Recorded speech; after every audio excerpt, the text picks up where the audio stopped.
little greenback. Got to find just the kind or losing my mind. Welcome to I Don't Get It, yet another pop culture get off my lawn cast. This show features the open-minded musings of two early 50s curmudgeons staring down the prospect of entertainment relevance. I'm your co-host, Bill Scurry of America's Caesar Enterprises. And I didn't write anything for this week, Noah, just to give you... You have no clever intro about this? No, that's true. I just was letting you off the hook in this case. Maybe you wanted to offer one for me. What do you think America's Caesar Enterprises we could tie into our theme and say that you are, something about space sector. You're the premier provider of, men's cravats to space sector 2814. Right. Designed by the Weaponers of Quard. That was Weaponers of Quard. Who makes our neckwear. Or you can say that I make a pitch deck jumped to life and somehow made a TV show out of it. But I don't want to tip my hand too early in terms of what our topic is and what I think of it. But, this is going to be. We're going to argue this week, aren't we? I'm okay with that. It's good. I'm okay with that. This is an Ella Fitzgerald, whatever it is we talked about last week. So Emma Langley, whoever. No, you know what I mean. Stella Lefty and Ella Langley. I'm still having trouble keeping them. That's what I'm saying. Yeah, you know what? It's funny. Our listener Sky Wingfield said something like, "If you guys talk about another fucking country western singer, I'm gonna like leave off the bridge." I'm like, you know what? You're absolutely right, Sky. You're correct in this case. We won't do it again to you. No more country for a good couple of months. There's a mild country element to our topic today. Yeah. I mean, right. I mean, no music, but. Yeah, a little. I guess so. Anyway. Yeah. Anyway, who are you? Can you introduce yourself? I'm Noah Tarnow. I'm the founder and the senior quizmaster of the Big Quiz Thing, the Trivia Game Show Spectacular. Welcome to the show, friends. What we do here is, as we get old, we try to keep up with what's going on in pop culture. And this is a topic, Bill, right up our alley. By the way, we were born to do this topic. No. I was texting with our friend and listener, Aaron Grunfeld. He asked me a few days ago. He's like, are you and Bill going to talk about this? And I said, probably not. But then we couldn't come up with a better idea. It was either this or Natalie Harp, right? Yeah, that's just, I can't do it. I just can't do it. I can't. This is a better option. And, can't do it now. Yeah, this isn't nearly as inflammatory as Natalie Harp, but at the same Pathetic. time. Yeah, we are impending tonight. We're recording this on Sunday, Anno Domini, August 23rd of 2026 on this planet Earth in Space Sector 6. Yes, and the second episode is going to air tonight. We're talking about lanterns. Lanterns. We're talking about lecterns, the thing you stand in front of to give a speech, a very brief podium of some sort. Wrong. So these notes, you just tell me I got to throw these notes away. That's what you're telling me. I just wholesale. We're not talking about lecterns. We're talking about lanterns. Talking about lecterns. Hannibal Lecter, the guy who eats people behind a podium. No, we're just jumping around here. Talking about lanterns. Lanterns, my friends. Which is an HBO Prestige TV series, which at one point was redundancy, but now you have to say these things outright. Created by a guy named Chris Mundy, who... Wait a minute. Why do you have to say that outright now? Because my notes will elaborate on this as we get into it. The idea that Prestige HBO TV series was kind of what they did. It's all they did. That's all it... Well, once they hit with Sopranos and Sex and the City. Yeah, I mean, right. Before that, it was what, Arliss? And Oz. Although I like Oz. Was Oz before Sopranos? Oz was before Sopranos by about a year and a half, 2 years. I only watched Oz once. Yeah. What's the other one? The football one? Oh, First and 10, right? First and 10. That was their first show. Right. I never watched it, but I heard it. That was the first HBO original show. Oh, and then First and 10. That show that the I think of Arliss as being the first hit. It's one of them. Hit, yes, probably. It was a buzzy hit because they used to get like sports people would play themselves. It kind of like. Right. And I also remember they had that. Was it Dream On? That sort of sexy series. Dream On. That was HBO. Yeah, that was HBO. I like Dream On. That was a show that the guy pitched it. Brian Benben was the creator. He pitched that show around the idea that it had access to a library, like a stock library. Right. And so they would cut across to quips. They would do this research thing where his fantasies were always filled with rejoinders from classic movies, movie clips, and it was it was like an HBO. Yeah, can you imagine, folks? Can you imagine that we used to live in a golden age, and now what do we have? What happened to that guy? Brian Benben? I literally haven't heard his name in years. Brian Benben he won the lottery. He's married to Madeline Stowe, that '90s smoke show. Yeah, absolutely foxy. I'd say melodrama actress, and she was I mean, if you know Madeline Stowe, you know Madeline Stowe. But yeah, he was a Jewy guy from New York or East Coast, and he married like the ultimate like sex goddess, and so he got lucky. I don't know what he's doing, but he got lucky. Let's put it that way. He should name his son Ben. Ben. Yeah, I like that. Anyway, so HBO. So is your point that it used to be anything on HBO was automatically a quote unquote prestige show. Yeah, they worked it. But they worked now it. Yeah. there's enough shit that you need to. So, but what's the difference between prestige and not prestige? Like, I hear that, I just think it means it's a successful show. Well, But I don't think that's what you're saying. No, because the imprimatur of HBO on this, and again, this is one of the leitmotifs of this. I think this discussion is the Sunday night 9 p.m. thing, Yes, which is that's big. It's a big thing. It's your for marquee us. slot. Oh, it's a marquee slot. Yeah, and so a lot of things have been in that marquee slot for a while. That was the home of your 6 foot under. What's the plural? 6 foot under. Sixes foot under. Yeah. You're 12 foot under. Sopranos, Succession. You're talking about some of the greatest shows that have been made on TV, and it's like, and now we have things like House of the Dragon, which is clearly not that. And the one, what was it before that one? The other Game of Thrones spinoff, Dunk and Egg, the night of the whatever the fuck that show is. I made it through like 6 episodes of Game of Thrones, and that's what I'm saying. Yeah. Anyway, so back to the story here. So this show, Lanterns, was created by Chris Mundy, who of course was who I met years ago. One of Noah's favorite TV authors, because he was the guy behind Ozark. That was his. Ozark. That was his Love thing. Ozark.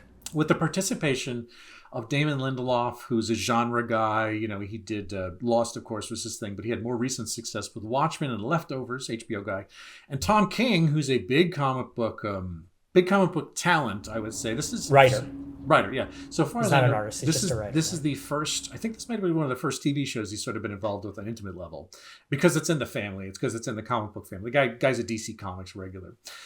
So this show is based on Green Lantern, who you already know. The characters Hal Jordan and Jon Stewart. Do you?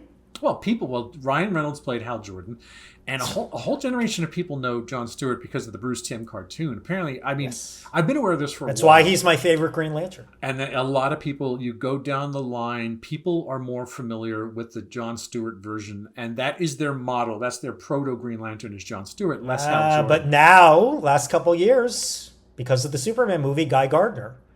Yeah, he's part of it too. I mean, and he will show up in the show. Yeah, he wasn't in the first episode. He's in a couple. So Hal Jordan and Jon Stewart investigate a murder on Earth that leads to a wider mystery, which I think is just so vague. Thanks, Wikipedia. I know what you're doing here. Anyway, so series produced by DC Studios, Warner Brothers Television. Mundy is the showrunner. TV's Kyle Chandler. Unlike TV's Frank from Mystery Science Theater, TV's Kyle Chandler and buzzy young handsome man Aaron Pierre respectively star as the characters Hal Jordan and Jon Stewart, alongside HBO repertory regulars like Kelly MacDonald. I love Kelly MacDonald. She's kind of a generational hero. Love her. Well, her breakout was Boardwalk Empire. Well, Trainspotting, if you want to go further back, but yeah. That's right. I forgot that. That's what you were referring to. That is why. That's why I fell in love with her. Yes. Yeah. I just remember seeing her in Boardwalk Empire and thinking she was just incredible. And then one of my favorite episodes of Black Mirror, Hated in the Nation, she is the lead in that, and she's absolute fucking dynamite. And total coincidence, I rewatched that a week ago. Didn't even know she was on Lanterns. Mm-hmm. And then I'm like, oh, holy shit. Kelly MacDonald, who is Scottish, doing a passable Midwestern accent. I would argue with that, but we can passable. Garrett Dillahunt, who's an HBO hero. Garrett Dillahunt has been, for me, you say HBO prestige show, I think two guys, Garrett Dillahunt and Shea Wiggum, although Shea Wiggum's not in this. But what was Garrett Dillahunt? Garrett Dillahunt, to me, was one of the biggest reasons why Deadwood worked, because he played two different characters over season 1 and season 2. Right, he was in Deadwood. Yeah, Shea Wiggum I know from Death by Lightning. He played Roscoe Conkling. God, that show was great. He played Nucky Thompson's brother. That's right. In he Boardwalk. Was on Boardwalk. Yeah. Another HBO rep star, Porna Jagannathan, who was in The Night Of, very good series with Riz Ahmed, and Nathan Fillion playing as you said, Noah, Guy Gardner. He's reprising his role, which I think is actually, this takes place before Superman, I think. Well, it takes place in a lot of time periods. Yeah, it's true. It bounced. I mean, the first episode we get 1996. 2016. 2000. The meat of the show is 2016, and then the very end. I mean, I'm sure you know there are some spoilers here for the first episode. There are going to be a lot of spoilers for the first episode, and then it ends. We flash to the present day, and Superman, the movie, which has Guy Gardner, which ties into this continuity, is, I believe, set in 2025. Something like that, yeah. So a little bit of the tortured history of this. This is what's strange about it. A guy named Greg Berlanti, who was the godfather of all those, I think, mid-level CW DC comic shows. Yeah, he created the Arrowverse, didn't he? Yeah, the Arrowverse. That's the word I was looking for. And again, I didn't watch a single minute of it. I know that they were mixed quality. The casting was up or down. There was really like Toronto Soundstage. The series is what it had its good qualities, but as a DC fanboy, the Arrowverse is something I dreamed of as a child. And you be careful what you wish for because you got it. It didn't, but it never quite hit. That is generally what people say about it. And you told me as a kid I'd see all those characters on TV shows interacting. Yeah. I'd be losing my mind with joy and the monkey's never scratch the itch. That's it. Yeah. So there was some good stuff, but not quite. Greg Berlanti was the godfather. He was the pope of them. So he essentially was driving a Green Lantern TV series like in 2019. This was supposed to be the next thing. They had a Bible written out. Really? Yeah, they had character models. They had preliminary casting. They had all this stuff that was they really got to go right ahead on this thing. And then, At 2022, James Gunn was given he was given the papal nod, essentially turned into the godfather of the universe. So Zack Snyder was out. James Gunn and Peter Safran were in as the executive team. Yeah, and this was 2022. So that was 2 years of development, which just absolutely stopped it. They said, we're going to pivot. The series was redeveloped. And then in 2023, it was announced that it was going to hit this sort of detective story style inspired by HBO's stylistic Overgod, True Detective, which kind of had been the most recent touchstone, influential thing that HBO had invented was that first season of True Detective. So far, I think there have been 4 seasons all told. None of them stack up to the first season, although they each have their good qualities. But I've only seen the first season, but I enjoyed it very much. I mean, that's the thing. I think you understand what we're talking about if you get that. So then Mundy, Lindelof, and King came on board, and then they started to bring in, Slow Horses?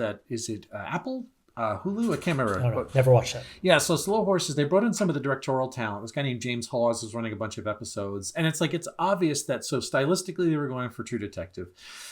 They were bringing in the authors of Slow Horses, which is another sort of grim detective procedural based on intelligence communities that's dark and elegiac and slow and based on imperfect heroes and backstabbing each other in the intelligence community. Some real John le Carré type stuff. So that's their North Star here for these things.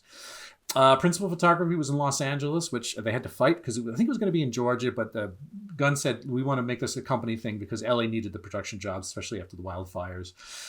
Premiered August 16. That was last weekend by our telling now. It'll run for 8 episodes through October 4. The thing is, you mentioned spoilers, Noah. The thing is, there's a good chance people actually already watched this. The premiere racked up 9.3 million views in the first 3 days across the channel and the website HBO Max, which is what I watched it. I'm a cord cutter. I haven't owned a TV in 55 years. You've never watched TV. 13 years. Not since Jack Parr was off the air. You've not owned a TV. Right. I don't even own a TV. I mean, if I need a multimedia hit, I go to a Truffaut retrospective. And you have a I'd rather sculpt or write in my journal. You listen to a doo-wop on a Bakelite radio. That's how current you are. I know you hate doo-wop. Doo-wop is your most hated musical genre, right? It is. So the thing is, you have no soul. The 9.3 million views actually represents the biggest premiere for a DC studio show to hit HBO Max for that date. It's one of the top. Wait a minute. The biggest premiere for an HBO DC Max studio show. No, HBO. This is what is it? DC. Yes, I'm sorry. DC studio show on HBO Max. It's qualifier. But wait, what are the other ones? What else has been on HBO? Okay, so far. Wait, what was Peacemaker on? Peacemaker was on Max. It was like you said. It was on Max. Yeah. Okay. So what are the other DC shows on HBO? Peacemaker, Creature Commandos, Penguin, which was very good. Yes, Penguins. We both enjoyed Penguins quite a bit. That was Penguins in a different continuity. Theoretically, it's in a different basket. Same network, different basket. But again, talk about something that had the imprimatur of HBO Prestige, and something that pretty much took people by surprise. And again, talking about both of us as people who enjoyed. I don't think I watched it as it was airing, but maybe a couple of weeks later I caught up with Penguin. I was really impressed by it. I liked it a lot. Yeah, it had some good. Again, that was a surprise. That worked, whereas other things in the brand don't work. Anyway, no, I know we had 2 different takes on this, but how did you come to find Lanterns, knowing what we do know about your love of Harold L. Jordanstein? Well, I as a little kid, I remember the first saying that I loved DC characters from my earliest memories. And the earliest I remember saying, this is my favorite superhero, was Green Lantern. And at the time, Hal Jordan was the predominant Green Lantern. Over time, I don't like Hal Jordan that much. John Stewart is my favorite Green Lantern. I mean, if you don't know, there's all, and the show goes into it. Green Lanterns are essentially space cops. They, various aliens patrol different sectors, and we're looking at, those who are patrolling Earth. I am set up to love this. Once I really got into comics, actually reading them, Green Lantern was never my favorite, but I always had a certain appeal. There were times I was reading Green Lantern Monthly. The concept of a space cop is cool. You mentioned Jon Stewart got well known from Justice League cartoon. That's why I love him. He's fantastic on that show. The Ryan Reynolds movie sucked. It would have been way better if they had Jon Stewart as Green Lantern. And yeah, the people who do this show have a good track record in my mind. I loved Ozark. I loved Watchmen. I only watched the first season of True Detective. I like that a lot. But I am the kind of nerd who at first I'm like, why are they doing this? Why is it a mystery, right? I want to see space stuff. I want to see the wacky alien Green Lanterns. I want to see Sinestro, who is going to show up. I want to see them fight Evil Star and Black Hand and all the other classic Silver Age Green Lantern villains. But I think this is really well done. I think they take the two elements, superhero adventure and, True Detective, modern noir mystery, and fuse them together. And I think they do an excellent, excellent job. Kyle Chandler, you know what I know Kyle Chandler from primarily? What's that? Bloodlines. Did you watch Bloodlines? That's the one thing, and I didn't watch the football show, but I did watch Bloodlines. He was quite good. They didn't have to do a second season. They shouldn't have done a second season. It was pointless to do a second season. I made it 2 episodes of the second season. I was fucking out because the first season was great. So Kyle Chandler and Aaron Pierre. What has Aaron Pierre been in? I've never heard Aaron Pierre is, I want to say an up-and-comer, but it's not true because he's already in his early 30s. The thing I know him from, he was a year or so ago, he was in a Netflix original called Rebel Ridge, which was a super violent movie. It's pretty good. He's really known for having like 6-pack abs. He's like an extremely handsome, jacked gym dude. That's what he's known for, being a beautiful, beautiful man. Anyway, Kyle Chandler and Aaron Pierre are both great in the show, and they have outstanding chemistry. So the plot is, we bounce around times, but the meat of at least the first episode is in 2016. And Hal Jordan is getting older. Kyle Chandler's probably close to 60. And he's world famous as Green Lantern. And he's training Jon Stewart to be his replacement. But clearly he says at one point, he's like, I'm going to have this ring. And Green Lanterns have this super powerful ring, the most powerful weapon in the universe. He's like, I'm going to have it till I die. So it's a mentor-mentee relationship. Jon Stewart doesn't have a ring yet, et cetera, et cetera. They have a great dynamic. Their chemistry is fantastic. Kelly MacDonald is my girl. She's great. I think she pulls off a Midwestern accent. Always good to see her. She looks ageless. Sorry to be superficial about these things. She's a great support. Look, untouched by time, Yes, call me a dog because I'm lusting over her because she's gorgeous. But I'm the kind of, I've said this before in the show, I'm the kind of guy that if you have a beautiful face, that's one thing. But if you have a beautiful face and you're a great actress, really, I'm all over you. Very appealing, yes. That's why I like Amy Adams, right? Like if Kelly MacDonald or Amy Adams were terrible actors, the appeal would be very minimal for me. So I love Kelly MacDonald. Great to see her. It's beautifully shot. It's a very pretty show.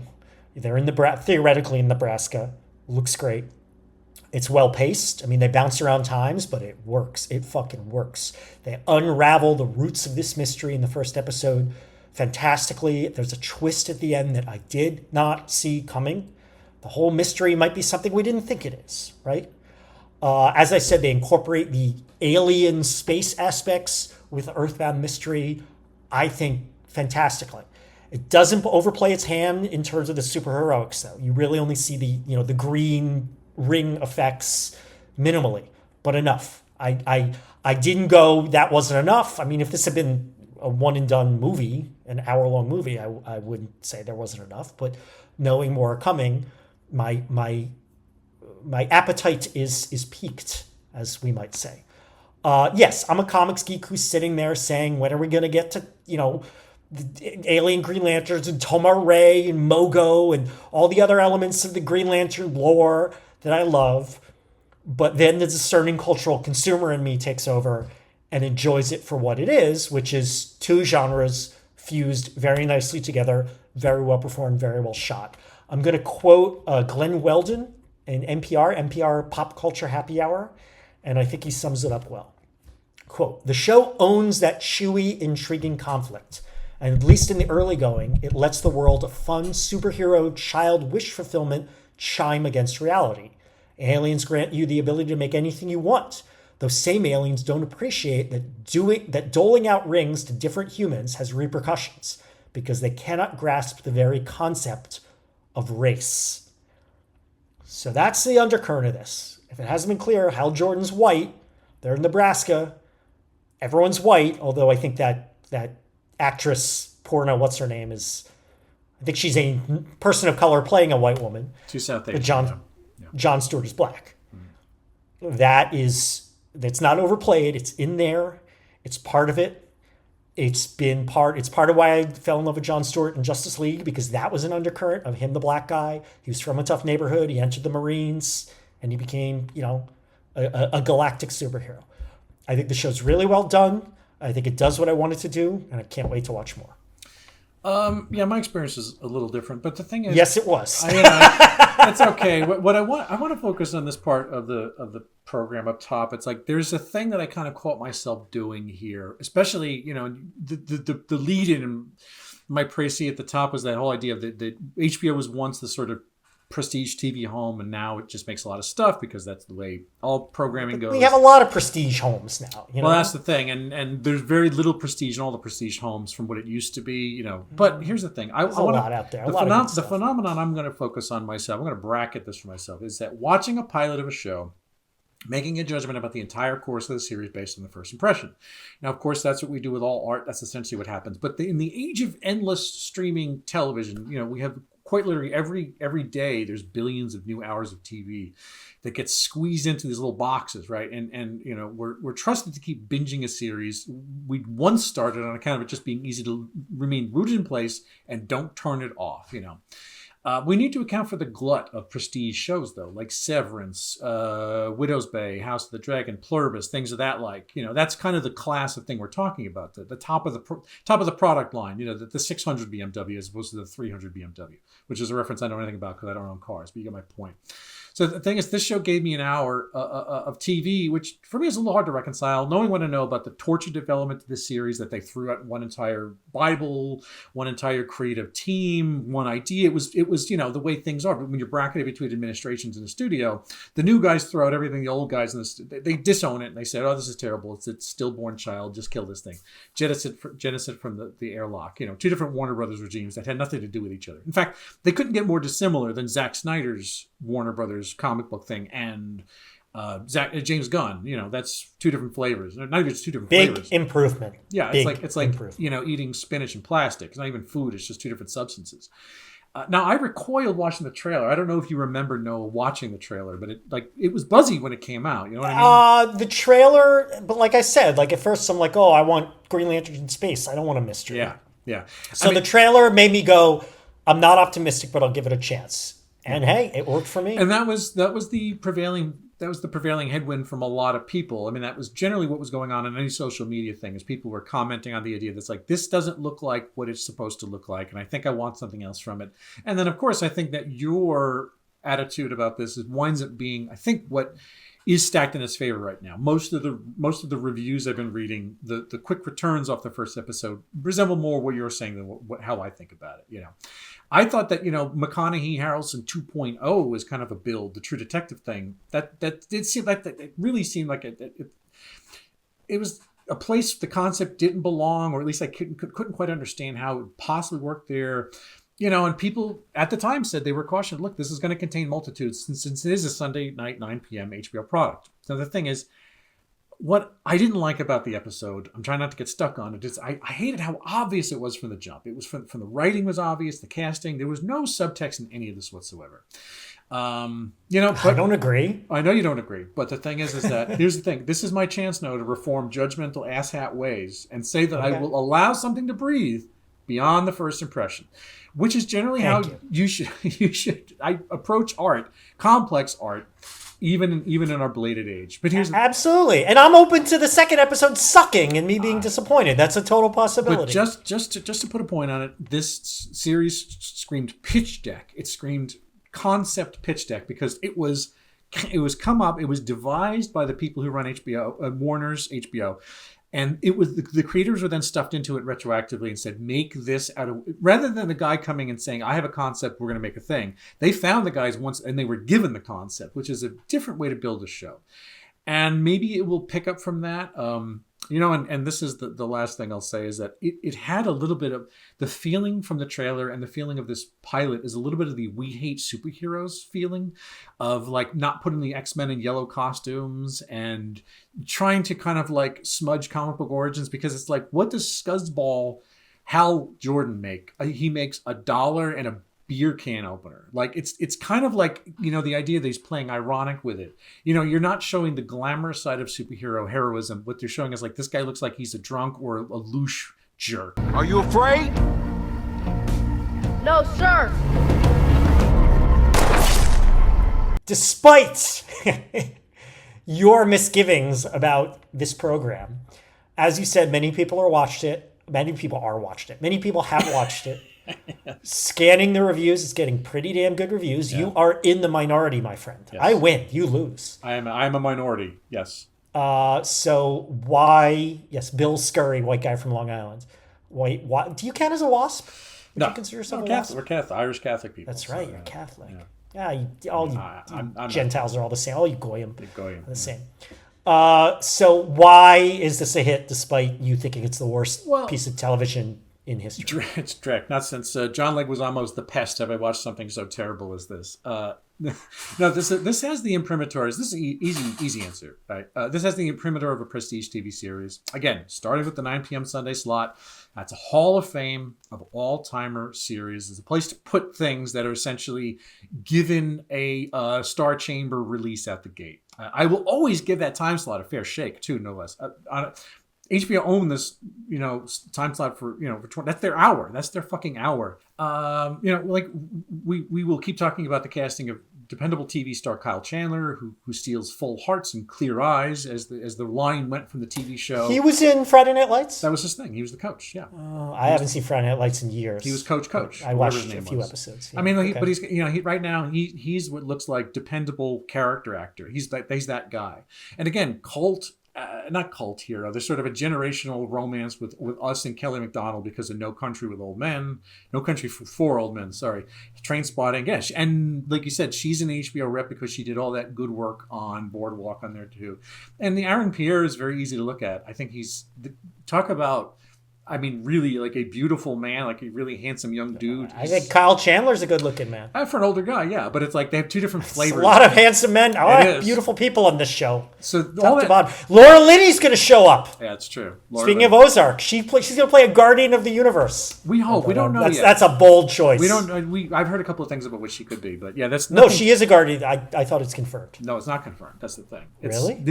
It's conjecture what she's going to be. So nobody has any idea what she is yet. What I read said she is. Anyway. So that's all that stuff is easy. That's a must watch. Put that stuff together on paper, and that you got it right there, man. The pedigree is outstanding. Superman was a hit. This is tied in with that world.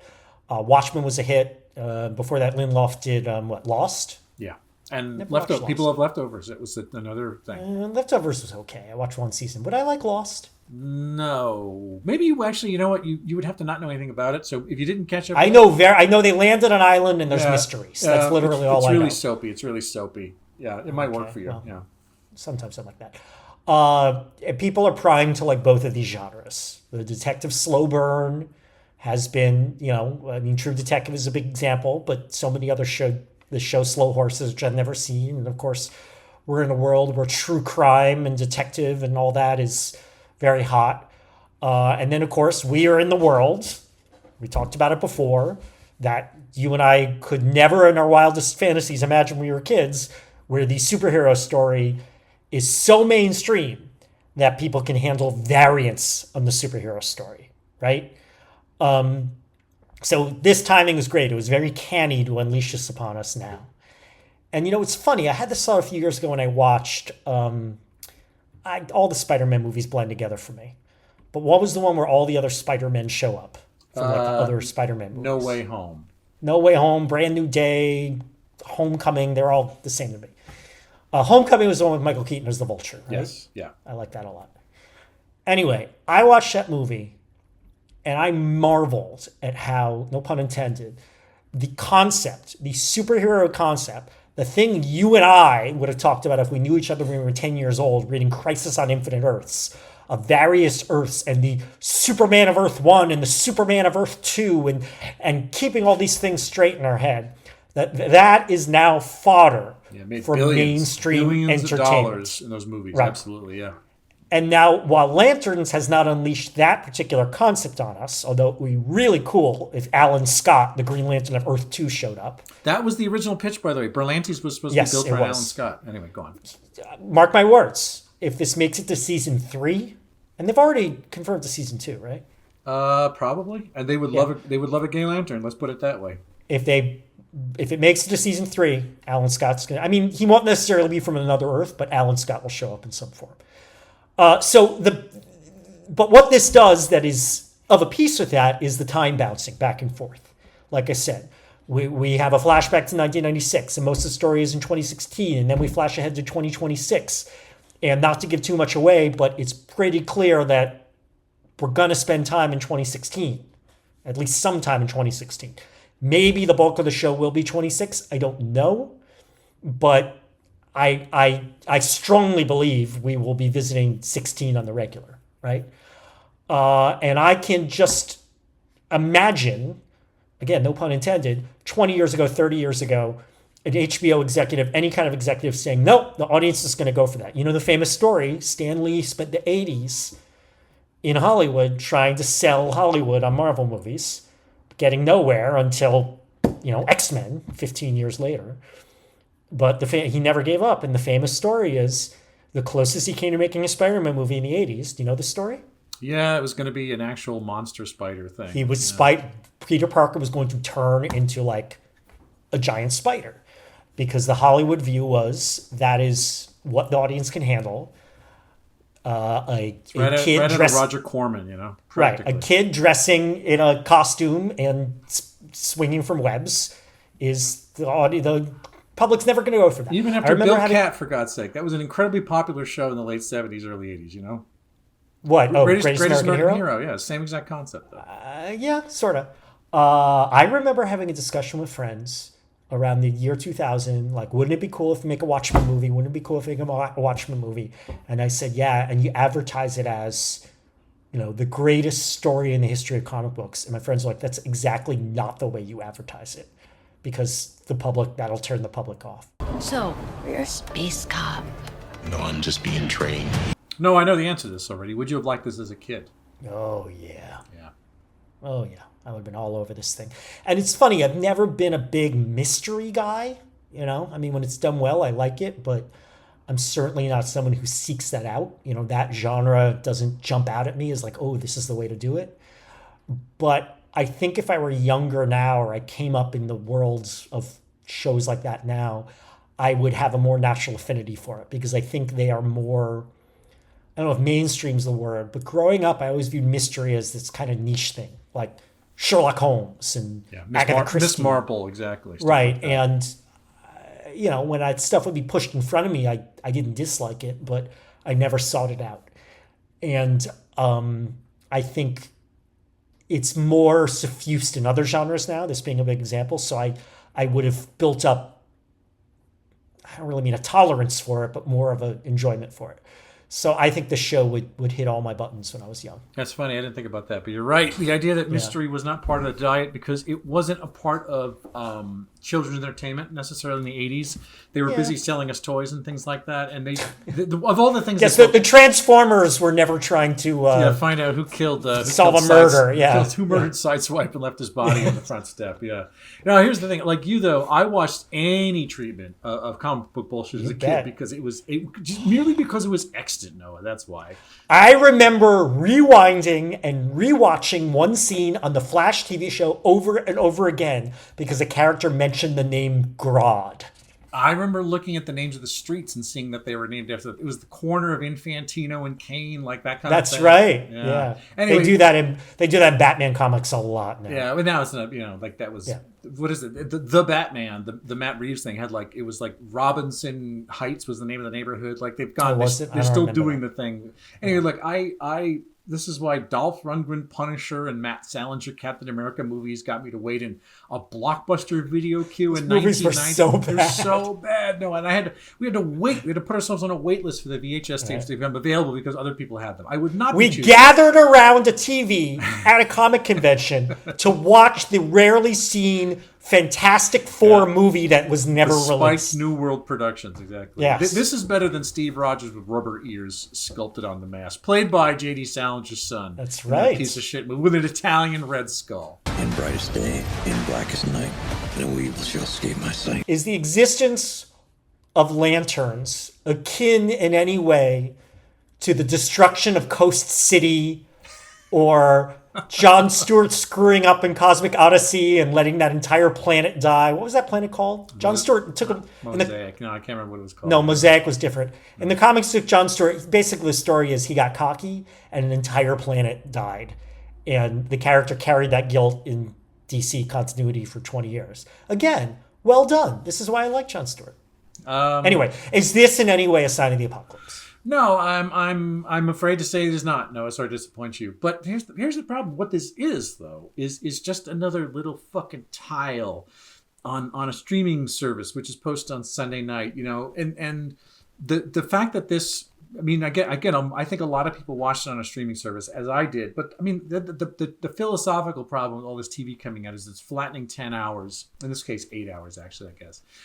8 to 10 hours, maximally 13 hours of filmed entertainment into nothing, because it's at least this comes out weekly. Here's the thing: it's like movies is the story of 2026 this year culturally. I mean, we talked about some of it, but like this is, you got Obsessions, you got Backrooms, you got Spidey Man, you got Odyssey. It's like there's this was a huge roarback for the theme, the theatrical experience, and the big things they put out there. I've loved some of these things. I was lukewarm on some others. The thing is, streaming TV, quality-wise, to me, continues to bring a knife to a gunfight. I think that the fucking executives who program everything out of C-suites, which is, I think this was birthed, even though this was their property and they threw away one version of it, I think this came out of a dictate from a C-suite office somewhere in Burbank. Rather than it being an organic thing that came from a creator being fed into it, this was delegated from lawgivers from up on high. I think that this something like this, to me, shows that they still have kind of like little canniness in the field, and something like The Penguin comes out, escapes containment, and is great because people really weren't paying attention to it, and that's why The Penguin winds up being an unexpected thing with a lot of everything about it kind of cracked. It really kind of like danced a jig and did things you didn't expect it to do. This had so many eyeballs on it, and I don't think it didn't do what I expected it to do. But the thing is, nonetheless, I'm making more the point of streaming as opposed to theatrical, where both, comics exist in both forms these days. I think streaming is closer to the apocalypse. Theatrical comic book stuff is in a different position right now. But it's not really a sign of the apocalypse. That's my long-winded answer. I mean, I certainly don't think so, but we've talked about this before on the show. I still don't understand. You have not adequately explained to me, Bill, why you think the very concept of streaming television is problematic. The concept... It seems to be for you less about the quality of the shows and more about the format. How about this? It's the execution of streaming, because streaming was supposed to be this way of... it's not the idea of like what you can do with this isn't really the problem. It's necessarily what they have done with it. The things that they've made using streaming as this cannon, this confetti gun that just shoots stuff at you all day long. I mean, you haven't liked Succession. You haven't liked Severance. You haven't liked Ozark. You haven't liked all these shows that I loved. Succession. I dipped into Succession because we talked about it, but it was sort of too close to real life. It was really too grim for me to watch Succession. That's different. It was pretty grim, but that's part of what made it so great. Was it Jesse Robinson? I can't remember the guy that created Succession. And he obviously knew what he was doing. No, that's not his name. I don't remember. Jesse Armstrong. Jesse Armstrong. Yeah, I didn't watch Severance. I do watch Widow's Bay. That was something that I actually did watch. And every now and then something like again, a Widow's Bay comes in, and I feel differently about that. And then it's like, as soon as it's done, because that was actually a weekly launch too. And it's like the difference, the signal to noise ratio of, a Widow's Bay to everything else that's ever come out that just keeps like kicking season after season of fucking Daredevil Born Again, or Ted Lasso, which just keeps rising up from the grave over and over again. It's like, here's something people liked a little bit of, and it's like, let's just keep doing this for the rest of our fucking lives. But you seem, I mean, look, it's fine if you don't like Lanterns or you don't like. I thought you liked Ted Lasso. Ted Lasso was okay. I don't remember. It was right. If you don't like these things, it's fair. You don't have to like them. But it seems to me that your whole thing is like, well, if something's bad, it has no... The concept is bad, right? Like, you'd like streaming if everything reached the level in your mind of Widow's Bay, which is, this is a good show. But you're tarring the entire concept because you think too many examples of the product are subpar. So you seem to be saying that simply the format encourages poor quality. I think so. It allows people I don't agree. It allows people to make too much stuff too easily, and that's kind of the issue. Meanwhile, test pilot Hal Jordan works in his flightless jet trainer. A few more modifications, and this jet trainer will be turning out top-notch space pilots. Noah, let's finish the show off with our last two subjects, jealousy and the Filonian scale. What about this would have filled you with envy? So, like I said, when I was a kid, I could only dream of the entire DC universe being accessible on TV, right? I mean, I hear this, the comic book podcasters I listen to just marvel at how the extent of characters who've been adapted to live action. You could count them on two hands when we were kids. Now, freaking Polka Dot Man is just one of thousands, right? So we never would have imagined it as kids. So definitely I am jealous that this world has been realized, that not only can you make a Green Lanterns TV show, you can make a Green Lanterns mystery show on streaming, right? On Prestige TV, right? That it's not this little joke, crappy movie with J.D. Salinger's kid, right? That it's a real thing that non-comic geeks watch, that you can play around with the format. It's not just Green Lanterns, it's Green Lantern Mystery, right? I'm jealous that they did that, and I have no part in it, because as a kid, I dreamed of, somehow I'd be a mover and a shaker in that world. I don't know if I told you this, Bill, but one of my fantasies of if I ever make it in Hollywood, and I have the power to basically make a project, I would try to adapt James Robinson's Golden Age miniseries. You know that, right? Mm-hmm. Yeah, that was a good one. Yeah. I love that. I love that miniseries so much. And for those of you who know anything about comics, it's basically a look at the Golden Age DC characters, the Justice Society et al., and kind of the end of their reign in the 50s. And it ties in a lot with McCarthyism and a lot with the end of World War II. And I just think it's a nearly perfect story. And the fact that we are now in a world where this can happen and I have zero chance of being the person to make it happen fills me with a little sadness and a little jealousy. Well, and I wish I liked this more, but the thing is, I have enough to watch. Are you going to watch the next episode, or are you going to? No, that's what I'm saying. The point of it is to keep giving it time to grow. Good. Give it time to grow and change. I like the actor they got to.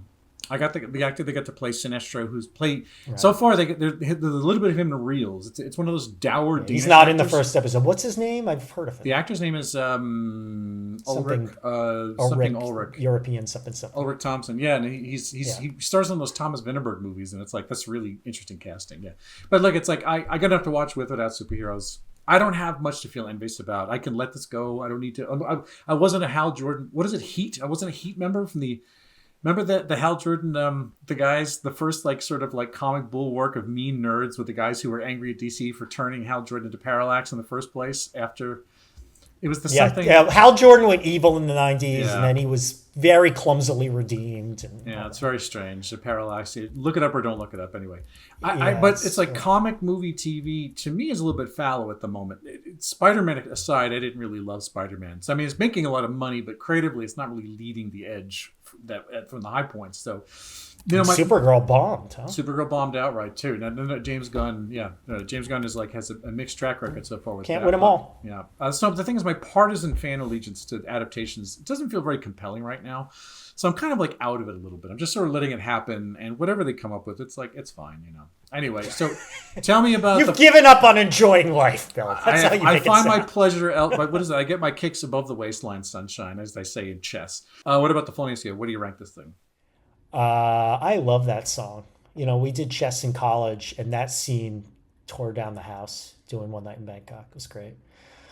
All right, so looking at past topics on this show, you know, what DC things have we done before? We did Aquaman, and we did the Joker movie. Yeah, we did that. Batman. We did the Batman. We did the Batman. That's right. But I went to Aquaman to start with the superhero base because whatever, and I multiplied it times 1/8 of the Pit because I thought it's about the character interactions. It's prestige TV, and I love the Pit. And then to give it that Midwestern flavor, I multiplied it by 1/8 of Yellowstone, which I hated, but the only things I liked about Yellowstone, this uses very adeptly, which is it's a beautiful show. And then you add 72.18141325, and you arrive at lanterns. I think 783.125 is what Yellowstone looks like upside down on a calculator when you turn it like boobless or something like that. That's right. By the way, okay, so they call it lanterns. They don't call it green lanterns. Does this imply that the comic book element that they introduced about 20 years ago of lanterns of other colors? Yeah, I hear what you're saying. I know where you're going with that. I don't think so. I don't think so. Just give me the fucking alien lanterns and I'll be happy. Give me Tomarei, give me Mogo, give me Aricia, give me Arcus Chumuk, all those crazy... Give me the guy who just looks like a big ball with arms, and I'll be happy. This is the... Kilowog, give me Kilowog. They're going to give you Kyle Chandler's costume. The actual costume looks like he's wearing a leather bike. It does look bad. It looks terrible. Yes. I mean, I'm it could be more than that, but at least it is that right now. All right, seriously, this is middlebrow programming, Nova, from a source which has come harder in the past with stronger efforts, right? But there's a promise it could deliver on those strengths over the course of material. So I would have to think of it, Noah, as Wordle times we don't talk about Bruno. You make this shit up as you go along. I make this shit up? I don't think so. Yes, you do. We all right. do. Anyway, all right, but you're going to keep watching. Yeah, Thank you. That is very open-minded of you. Yeah. Well, that's the mission statement of the show. So you have to yeah. I here's my prediction. By the end of the season, you will have turned around. It'll be your favorite show in the history of television.